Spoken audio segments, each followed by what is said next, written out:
बिस्मिल्लाहिर्रहमानिर्रहीम। अस्सलाम वालेकुम डियर स्टूडेंट्स। आज बायोलॉजी पार्ट 2 में चैप्टर 18 का जो टॉपिक हम पढ़ने जा रहे हैं वो है बर्थ।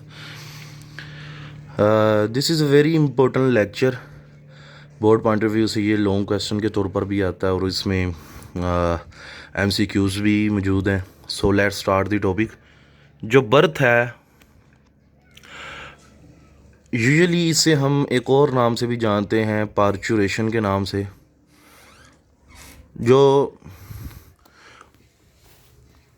बर्थ है ये आफ्टर प्रेगनेंसी, इसे इस ड्यूरेशन में कितना टाइम लगता है, ये जो टोटल टाइम पीरियड है इसे हम कहते हैं टोटल गैस्टेशन लेंथ या period. So total gestation period जो फीमेल में होता है इन ह्यूमन केस वो होता है 280 डेज़, या जिसे आप कह लें कि प्रेगनेंसी जो प्रेगनेंसी होती है ये टोटल 280 दिनों की होती है, या 9 मंथ 10 डेज़, 9 माह 10 दिन। तो ये बर्थ के बारे में थोड़ा सा इंट्रोडक्टरी। सो बर्थ जो है, इससे पहले जो प्रेगनेंसी है इसका मेंटेन होना बहुत ज़रूरी है। सो ये जो प्रेगनेंसी है इसे मेंटेन किस तरह किया जाता है। So let's start. सबसे पहली बात, when placenta established. My dear students, placenta हमने डिस्कस किया था प्रीवियस लेक्चर में। ये एक ऐसा स्ट्रक्चर है जो कि मदर और फीटस के दौरान न्यूट्रिएंट्स का तबादला करवाता है, गैसेस का एक्सचेंज करवाता है। ठीक हो गया। सो प्लेसेंटा जब डेवलप्ड होता है, एस्टैब्लिश्ड होता है, तो याद रख लीजिए, तो प्रोजेस्टेरोन हार्मोन रिलीज़ होना शुरू हो जाता है जो कि प्रेगनेंसी को मेंटेन करता है। वेरी इंपॉर्टेंट MCQs याद रख लें, प्रीवियस लेक्चर में भी पढ़ा था। प्रेगनेंसी को जो हार्मोन मेंटेन करता है उसे हम प्रोजेस्टेरोन कहते हैं। अगर इस प्रोजेस्टेरोन में कोई भी डिस्टर्बेंस आ जाए तो क्या हो सकता है, प्री मैच्योर बर्थ हो सकती है, यानी इस 9 माह और 10 दिन से पहले बच्चे की बर्थ हो सकती है। नंबर 2, मिस कैरेज हो सकता है, यानी कि हमल जो होता है हमल जो है वो गिर सकता है। ठीक हो गया। सो अब ये जो टाइम पीरियड है प्रेगनेंसी, इसके दौरान एक और जो होता है ना प्रोसेस हो रहा होता है, वो होता है मेमोरी ग्लैंड की डेवलपमेंट। मेरे बच्चे जो फीमेल होती है उसके मेमोरी ग्लैंड की डेवलपमेंट भी चल रही होती है, ताकि जब बच्चे की बर्थ हो तो उसकी मिल्किंग, उसके वो मिल्क फीड किया जा सके। तो बेटे इसको कहते हैं लैक्टेशन।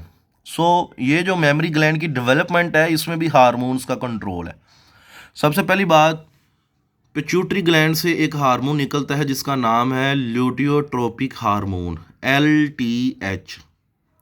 और प्लेसेंटा से हार्मोन निकलता है placental lactogen. These two hormones stimulate the memory gland development. जब मेमोरी ग्लैंड की डेवलपमेंट हो जाएगी तो ये लैक्टेशन के काम आएंगे at the time of birth, जब बच्चे की पैदाइश होती है। नीचे एक पॉइंट मैंने दिया है, अक्सर बच्चों को कन्फ्यूजन होती है कि फीटस क्या होता है, एम्ब्रियो क्या होता है, जायगोट। बेटे जब स्पर्म और एग फर्टिलाइज करता है तो इसे जायगोट कहते हैं। जायगोट जो फर्दर डिवीजन करता है, शुरू वाली 1 से 2 सेल, 2 से 4, 4 से 8, 8 से 16, 16 से 32, तो उसको हम कहते हैं एम्ब्रियो। जब बहुत ज़्यादा सेल्स बन जाती हैं उसे एम्ब्रियो कहते हैं।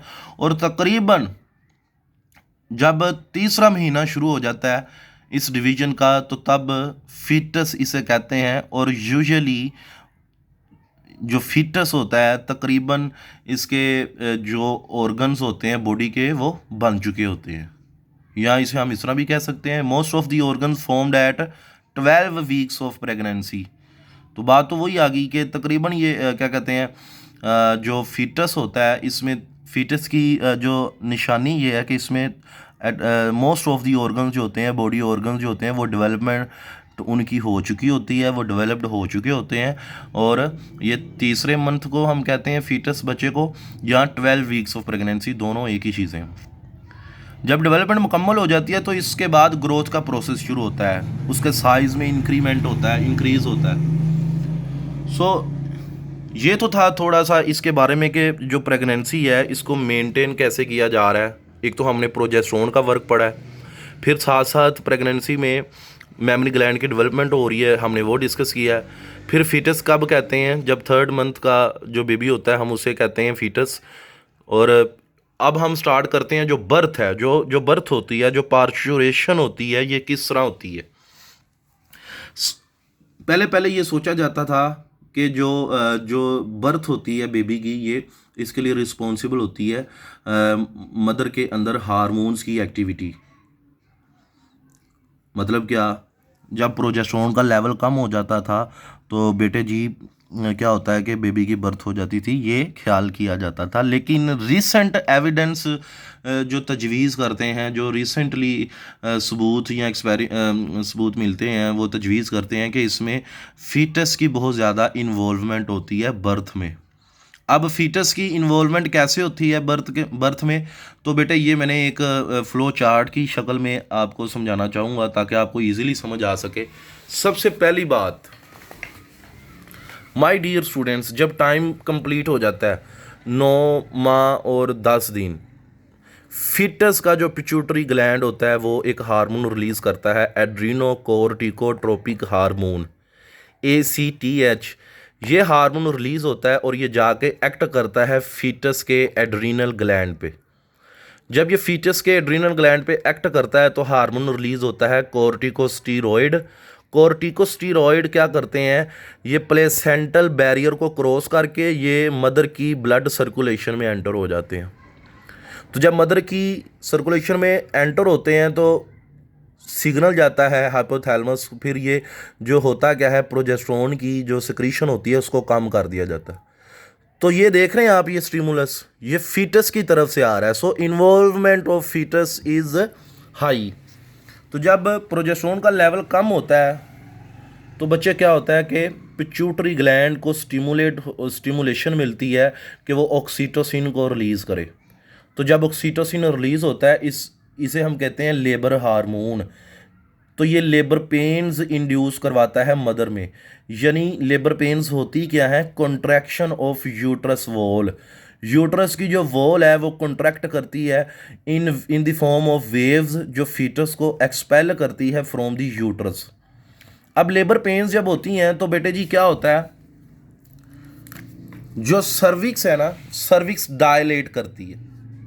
जो सर्विक्स है, फॉर एग्जांपल ये हमने मैं ज़्यादा नहीं बनाऊंगा, फॉर एग्जांपल ये था रिप्रोडक्टिव ट्रैक्ट और ये बाहर vagina, for example this is a cervix. ये जो ओपनिंग है ये सर्विक्स है और ये यूट्रस है।